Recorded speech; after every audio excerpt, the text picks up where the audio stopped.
Muy buenas tardes, amables televidentes. Bienvenido a su cita diaria, crepuscular nocturna de tal impacto que es al final de la tarde o comenzando la noche. Ponga su caridad en buenas manos. Apoye el patronato de lucha contra el cáncer de Villa González Incorporado, una institución seria de servicio al prójimo, al más desamparado, afectado por una enfermedad catastrófica como es el cáncer.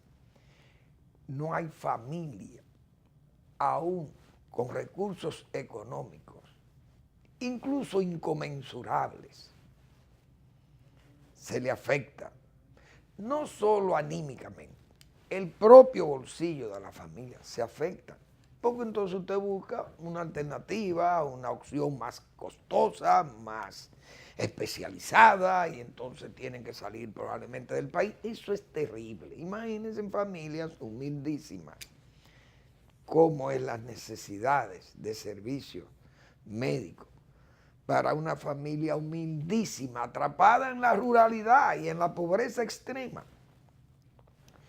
Solo con instituciones como esta, servidas por gente de cristianísima formación, es posible brindar una asistencia, aunque mínima, humana, oportuna a una familia muy pobre. Le insto a que apoyen al Patronato de Lucha contra el Cáncer de Villa González Incorporado, una institución seria. 809-443-8010. Bueno, viene la feria agropecuaria, ahora en marzo o a principios de abril. Todavía no tengo un afiche para saber cuándo se va a celebrar la feria, pero la verdad que en este tiempo de sequía extensa y nacional, intensa y extensa, hay que llamarla así, porque cubre el territorio nacional. No sé si será prudente exhibir los logros de la agricultura y de la pecuaria en un ambiente realmente tan desolador como es la sequía, porque si hay algo en el campo que se nota, más que la pobreza de la gente misma, que es mucho, la falta de verdor, la aridez del campo. Cuando usted no ve el verde del campo, cuando usted no ve la clorofila de los árboles, a usted realmente le da desaliento. Y hay que ver lo que son las comunidades rurales sin ese verdor, pero peor todavía, sin agua, o las fuentes de agua achicándose cada día más. Y peligrosamente se achican fuentes de agua que son, diríamos, la seguridad alimentaria de las comunidades, de las regiones del país.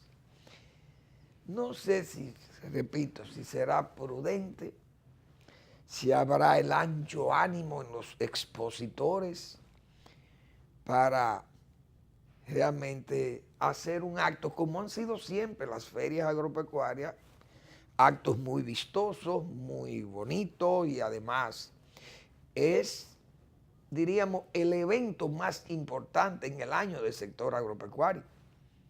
Es la feria agropecuaria, ya que va en una versión realmente bien larga, porque debe tener más de 60 años, debe tener 64, 65, 63 años que la feria agropecuaria se hace año tras año en el país.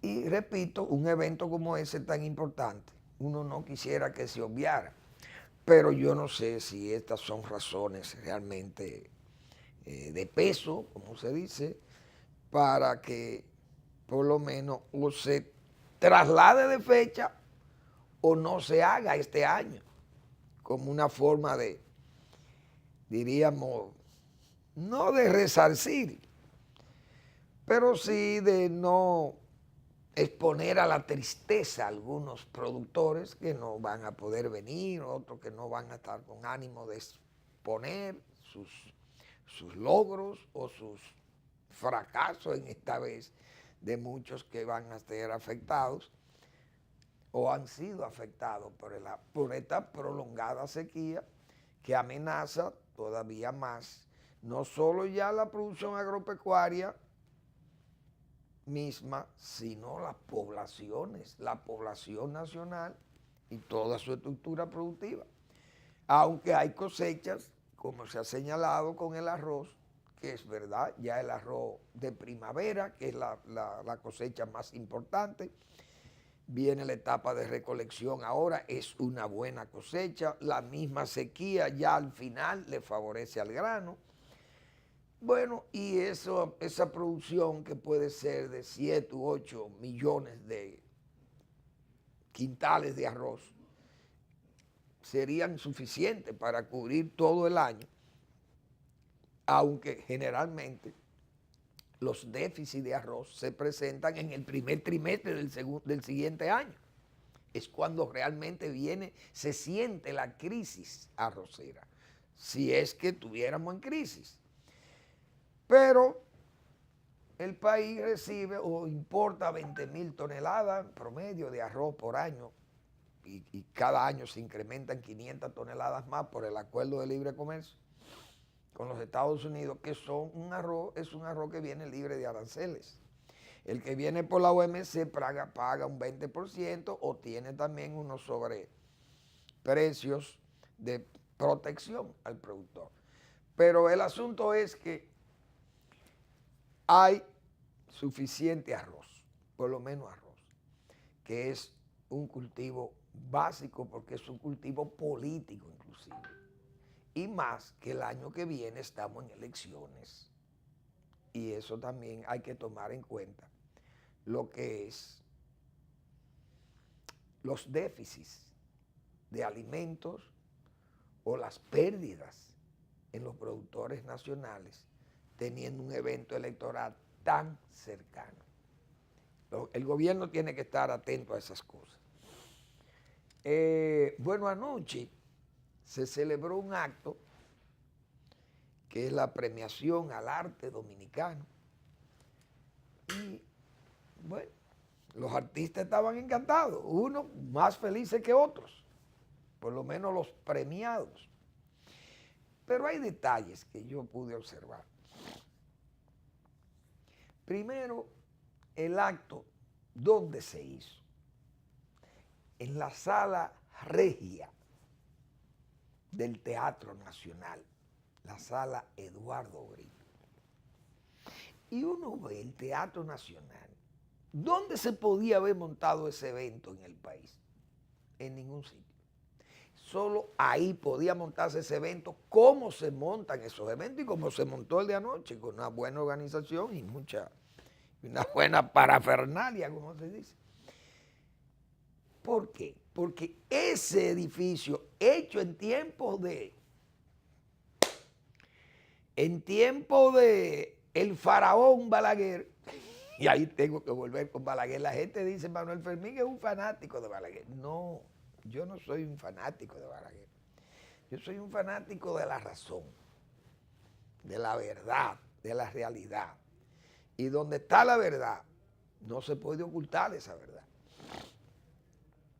Ese vilipendiado albergue del arte nacional fue construido, y yo recuerdo toda esa hipocresía de ahora.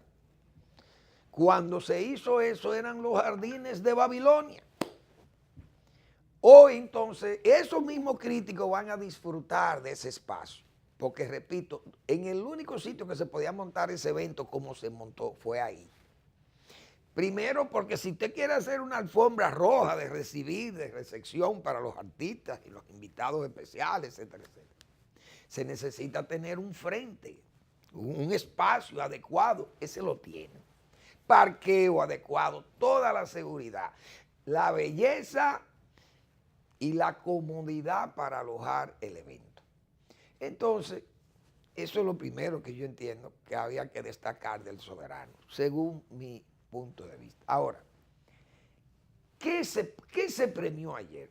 Indudablemente que hubo muchos reconocimientos, premios a personalidades realmente que hacen un trabajo serio y artistas que hacen un trabajo serio. Pero también yo creo que en ese evento de anoche pudimos ver también mucha chabacanería y cómo se premia la música. Yo vi música de que urbana, primero los urbanos que vi, pero los urbanos son un grupo de jóvenes con un grafitados, como con graffiti, como se dice, tatuados, la mayoría, unas peladas, unas rasuradas rarísimas de pelo, muchísimos colgantes, aretes y bueno, cadenas y una cosa y una vestimenta realmente rara, poco seria, yo diría. Puede ser muy moderna, yo no entiendo eso, pero realmente con un aspecto que dan esos muchachos de pandillerismo. Es decir, hay que lucir como un pandillero, repito. Otra, bueno, que la bachata, entonces di que música de canciones o música de calle, no de cama, porque eso es de alcoba. Ahí lo que se habla es solamente de alcoba, lo que se menciona en esos pretensos cantantes. Entonces la bachata, vi algunos que pretenden que la bachata sea un patrimonio de la humanidad. Bueno, el ritmo será un patrimonio y podrá serlo mañana. Ahora, la letra, la poesía, señores, ustedes tienen que cambiar eso. ¿Qué es lo que se oye ahí? Muchísima machismo, discriminación a la mujer, muchas palabras soeces, vulgares, todo una suerte de lenguaje, es la expresión máxima, digo yo, del lenguaje tabernario. Eso es lo que hay. Los bailes son unos ritmos cadenciosos y diríamos de movimientos, de caderas y bueno, una cosa realmente que un niño no podría ver eso. Bueno, son eventos que se hacen de noche y tal. Pero bueno, de ese evento vimos los saberes, las cosas buenas de los buenos artistas, de los buenos compositores, de los buenos comunicadores, etcétera, presentadores de televisión y presentadoras de televisión. Reconocimiento a Yanna Tavares, excelente. Yanna es una excelente comunicadora y dama. Eso es indiscutible. Pero también vimos los decaeres de lo que se le llama arte actualmente en la República Dominicana. Porque aquí la bachata, por ejemplo, la bachata de Juan Luis Guerra, o la bachata de Víctor, por ejemplo, es una bachata con una letra, una poesía distinta a estas bachatas tabernarias, diríamos, de la taberna, del lupanaje. O sea, una cosa increíble, como se dicen ahí muchas expresiones. Y eso uno como que le cae mal, porque eso debe mejorar las letras y no hay que ser tan vulgar para un ejercicio tan bonito como es cantar. Pero saludamos el evento y a los organizadores porque realmente es un evento magno. Diríamos, ese es el evento de los artistas, como así yo defiendo la feria agropecuaria de los productores agropecuarios. Es el evento más importante de los artistas. Felicidades a los organizadores de todas formas. Bueno, tenemos, señores, esta foto. Carrizal. ¿Por qué Carrizal? Estamos viendo lo de Carrizal, pero es Carrizal solamente. En Pedernales han pasado muchísimas veces casos como ese. Pero nosotros aquí y todo lo que estamos pendientes de los asuntos de la soberanía nacional, y yo tengo el placer de incluirme ahí, aunque sea inmodesto,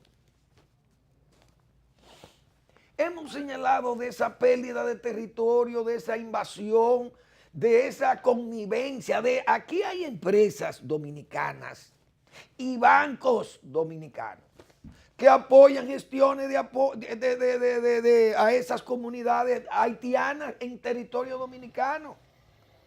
Yo he señalado aquí un amigo mío, que estimo mucho, es una persona que lleva ayuda allí, canaliza ayuda a comunidades donde son haitianas en territorio dominicano. Ahora, ¿quién es que tiene la culpa de Carrizal? Hay una institución que se llama el Ejército de la República Dominicana, que es el responsable. Solo el Ejército es responsable de esa barbaridad que está pasando en la frontera. ¿Por qué? Porque al Ejército, cuando usted pone un guardia a cuidar una puerta, no pasa una mosca por ahí, no pasa. Puede venir un general y el guardia raso le dice, general, no se puede pasar. Mire, yo soy así del jefe, del presidente. No se puede pasar, aunque usted quiera pasar. Y respeto su amistad y el rango que usted tiene. Pero tengo órdenes superiores, porque hay superiores a usted. No se lo dice el guardia, pero órdenes superiores. Y el general sabe que hay más superiores que él. No se puede pasar y por ahí no se pasa. Pero ¿qué ha pasado con la frontera? Que el ejército de la República Dominicana es un ejército corrupto. No todo, pero es una estructura de corrupción y de irresponsabilidad, que no han cuidado esa puerta que se le dejó para que la cuidaran. La soberanía en la frontera se ha convertido entonces en un negocio. Y antes, cuando Trujillo, que da pena tener que decir eso, poner esa referencia inmoral, tenemos que poner a Trujillo, porque entonces Trujillo ponía allí, ¿a quién? A Alcántara, al general Alcántara, para que cuidara de Jabón. Por ahí no pasaba una mosca. Y más allá estaba Ludovino Fernández en San Juan de la Maguana, y por aquí, y Villía, qué sé yo, Urbá, estaba allá en Barahona, y sus generales lo tenían ahí, Fausto Camaño, y Juan Tomadía, y qué sé yo, y el Larguito, y qué sé yo quién, y Frapievo, y qué sé yo quién. Toda esa gente la tenía Trujillo allí. ¿Trujillo qué hizo? Tengo que hablar de esa referencia, lamentablemente. Puso una demarcación porque sabía que había una frontera virtual. Habían unas columnas, unas pirámides que fueron destruidas por los propios haitianos, que siempre han tenido el deseo y han hecho eso todo el tiempo, de herniar, vamos a llamarle así, herniar el territorio nacional. Las hernias, ustedes saben que se expanden en los intestinos, se expanden las hernias del intestino. Entonces, ¿qué es lo que han hecho los haitianos? Siempre extender ese intestino de la frontera, extenderlo hacia adentro de nosotros para ellos ganar espacio. Eso lo sabe todo el mundo. Aquí no había solamente una influencia del idioma o de la moneda haitiana, sino del propio territorio haitiano, dominicano, tomado por comunidades haitianas que siempre han vivido en gente de un gentío allí. ¿Y qué ha pasado? Que el Ejército Nacional siempre ha vivido ajeno a eso. Trujillo hizo la carretera internacional como una forma de delimitar, por lo menos visualmente, porque era una frontera invisible. Hizo la carretera internacional, gran gesto porque delimitó por lo menos con esa trocha. Entonces el Ejército Nacional es el culpable de lo que está pasando en Carrizal y de lo que ha pasado en toda la frontera, porque el ejército dominicano se ha convertido en un ejército corrupto e inepto e irresponsable. Y se lo digo a todos los que sean guardias de este país, amigos míos y no amigos. El ejército de la República hay que transformarlo, obligado. Y si hay que mandarlo todo allá, pues se van a mandar todo a la frontera para que unos a otros se vigilen entre ellos mismos. Eso es una barbaridad lo que ha estado pasando ahí, porque es que hay comunidades haitianas que viven en territorio dominicano, pero eso lo hemos dicho 1000 veces aquí, yo no sé cuántas veces. Entonces los gobiernos ni actúan, entonces menos este gobierno que está comprometido ¿con qué? El calor y el nido a la población haitiana nacional, en el territorio nacional, porque están ahí, son evidencia. Yo creo que ya los militares no se atreven a actuar porque también desde el palacio están monitoreados. Realmente uno no sabe qué es lo que, por fin, por dónde que vamos a tener nosotros que andar en este país, o qué es lo que a quién es que le vamos a exigir en este país. El Ejército Nacional. Entonces marcha, mírenlo ahí marchando. En Aso ayer, no, yo creo en la peonada de Simón Pedro, pero este haitiano, este ejército dominicano ya no me convence a mí. Este ejército a mí no me convence, con toda responsabilidad lo digo. El ejército actual no me convence. De la restauración para acá, el ejército de la República Dominicana solo ha servido para mantener corruptos y a dictadores, salir ricos, su general y todo. Eso es lo único que ha servido al ejército. Para más nada, no ha sabido ni siquiera cuidar nuestra frontera. Entonces, actos vistosísimos, salen unos cara pintadas, unos rangers, que son unos come hombres y come gente, y al final seguimos perdiendo territorio de la República.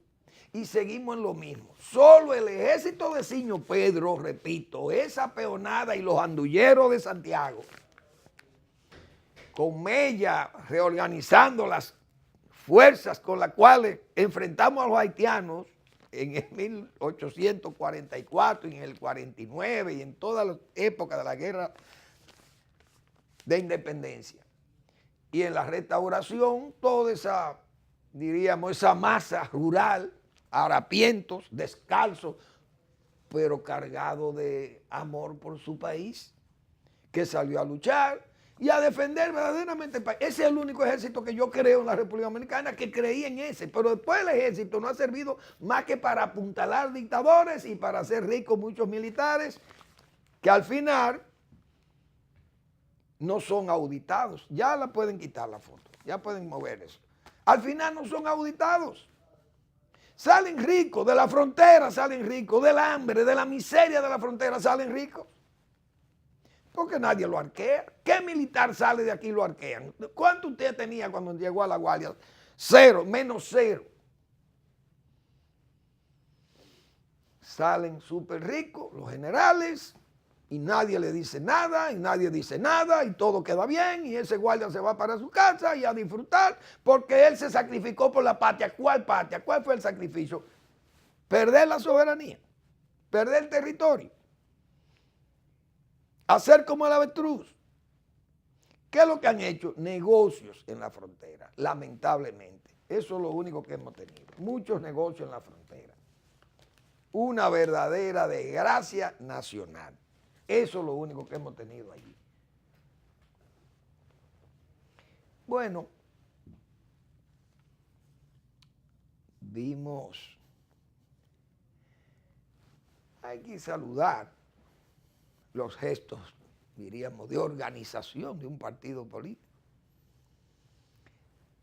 Ayer, el licenciado Abinader Luis presentó lo que es su gabinete. Su gabinete, me imagino, que es su gabinete de campaña. Porque si es el gabinete, y la gente, el problema es que la gente interpreta que ese es el gabinete, entonces no hay duda que tendría sus consecuencias negativas, porque decía Henry Kissinger, y yo creo que la expresión, por lo menos Balaguer la usó antes que Kissinger, pero no que la usó en el sentido de semántico mismo de la palabra, sino que Balaguer la aplicó. Porque yo he recordado que aquí, Joaquín Balaguer, gente que trabajó, que dejó la piel pegada en los campos y en las ciudades, trabajando por una posición que incluso se la pidieron a Balaguer en plena campaña del 66 o antes del 60. Mire, doctor Balaguer, yo voy a trabajar política con usted, pero yo lo que quiero es que usted me nombre a mi secretario tal, secretario de la presidencia, secretario administrativo, o yo quiero ser senador, o yo quiero ser secretario de obra pública, etcétera, etcétera. Y Balaguer le decía, trabaje, que eso era lo que Balaguer le decía a todo el mundo, trabaje.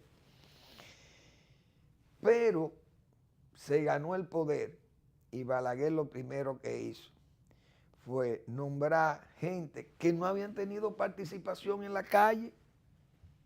Es decir, Balaguer le dio aplicación a la máxima de que los mejores hombres de la campaña no son los mejores hombres del gabinete. ¿Por qué eso? Digo yo, Balaguer lo aplicó en el 66, pero Kissinger lo dijo después, Henry Kissinger. En su tesis doctoral, o doctorales, porque yo creo que Kissinger es doctor en varias disciplinas, profesor eminentísimo en Harvard University, y Henry Kissinger, de Henry Kissinger fue que leí esa expresión, de que los mejores hombres de la campaña no son los mejores hombres del gabinete. Y eso tiene una explicación, y es que el hombre que está en la calle, en la campaña, asume muchas responsabilidades, asume muchos compromisos, hace muchísimas ofertas, la gente le sigue por las ofertas que hace y por las garantías que le puede dar y la cercanía que tiene con el líder o con el candidato, y entonces esta persona, yo me uno a él, después que él llegue me voy a unir a una buena posición, porque si este señor llega, llego yo. Pero viene el presidente y te nombra a ti embajador en Venezuela. Y usted, que ha vendido la esperanza de que va a ser secretario de Obra Pública, entonces eso es una frustración total para esa persona, no hay duda de ello. Cuando usted coge un gabinete ya como este, la gente interpreta que ese es el gabinete de Luis. La gente se va a acercar a esta gente nada más y probablemente no le haga caso a mucha gente que va a salir a hacer campaña. Y otros que se disgustarán porque entenderán que ese papel no le toca a esa gente que van a jugar esos roles, sino a gente más experimentada. Por ejemplo, los doctores del PRD, que todavía militan, la gran mayoría milita en el PRM. Esa gente, aquella que aunque casi ya mimetizan al PRM, porque son miméticos, se reavivan cuando vienen los procesos electorales, pero hay gente ya que yo le he llamado el PRM, el Partido Revolucionario Mamut, porque ya hay gente que tiene demasiados años dirigiendo la política en ese partido que fue el PRD y que ahora es el PRM, que ha derivado en PRM, incluyendo al PPH, que es como una especie de subcultura política ahí adentro. Entonces, en ese gabinete sí vi que hay una persona del sector privado importante, que será el segundo o el primero el jefe de ese gabinete, que es el señor Macarrulla. Pero Macarrulla es un hombre de los bichines. Entonces ayer señalaba yo que el otro representante de los bichines, que es Campo de Moya se decantó por la reelección incluso. Ilegal, porque para haber una reelección, para usted tener predilección por una reelección, tiene que haber una reforma constitucional, porque hay un impedimento que el propio presidente no ha podido anunciar todavía, que tiene el interés de participar en las elecciones primarias porque no tiene un impedimento constitucional. Pero ya este señor, que yo pensaba que era más inteligente políticamente, usted será inteligente para ser empresario, pero para ser político le parece que Campo de Moya no está preparado para ser político, pero lanzó una proclama realmente absurda y poco inteligente, hay que decirlo así. Pero como él es un hombre del grupo Bichini, entonces hay que interpretar que los Bichini están poniendo huevos en cada canasta. Vamos a ver ahora cuál es el próximo movimiento, quién va a caer con Leonel. del campo de los Vicini, porque los Vicini primero es el grupo económico más importante del país, no hay duda de ello. Entonces ya tenemos que dos empresarios del grupo Vicini, uno está con Luis Abinader en el PRM y otro en el proyecto reeleccionista del PLD del presidente, que todavía no ha dicho el presidente que va. Vamos a ver qué pasa con esas decisiones o realmente esa estrategia pragmática del grupo Vicini, o dudo que esta gente actúen por independencia propia, de que hagan pronunciamientos del tipo político partidario, gente tan ligada a un poder económico como el de los Vicini, que siempre se han manejado con cierta, diríamos, con cierta timidez o por lo menos con cierto clandestinaje en el aspecto de brindar simpatías públicas. Fíjense que hasta el síndico de la capital, que es un hombre también de los Vicini, bueno, ya tienen un espacio de poder ahí en la ciudad. Y así han ido captando, y yo dije aquí en una oportunidad, porque a los Vicini les gusta la política, porque uno de ellos fue presidente de la República. Y aquí yo he dicho, porque lo leí en el libro de Summer Wells sobre la dictadura de Heró, y comentada por Orlando Hinoa, que fue quien editó el libro, que Lilis, en una disputa personal que tenía don Américo Lugo con el señor Juan Bautista Vicini, don Américo fue buscando la asistencia del general Heró, presidente de la República, para que interfiriera en su amistad que le unía a don Juan, para ver cómo se buscaba una fórmula de avenencia entre ellos. Entonces Lili le dijo, mire, don Américo, lamento decirle que yo soy el vicepresidente. ¿Cómo usted es el vicepresidente? Usted es el presidente de la República, general Heró. No, el presidente don Juan, que es el dueño de los cuartos, yo soy el vice. Es decir, los Vicini siempre han estado aquí en la política, estuvieron aquí combatiendo a Trujillo. Su familiar ya había sido presidente de la República, interino, en el 22, después de la desocupación norteamericana. O antes de la desocupación, para realmente facilitar la desocupación. Y los Vicini también estuvieron muy activos en la decapitación de la dictadura de Trujillo y siguieron activos desde detrás de la cortina también en los gobiernos subsiguientes, porque sus intereses también tenían que ser protegidos y siempre buscaron la protección de sus intereses cuando eran afectados por decisiones de los políticos. Vamos a la pausa y regresamos.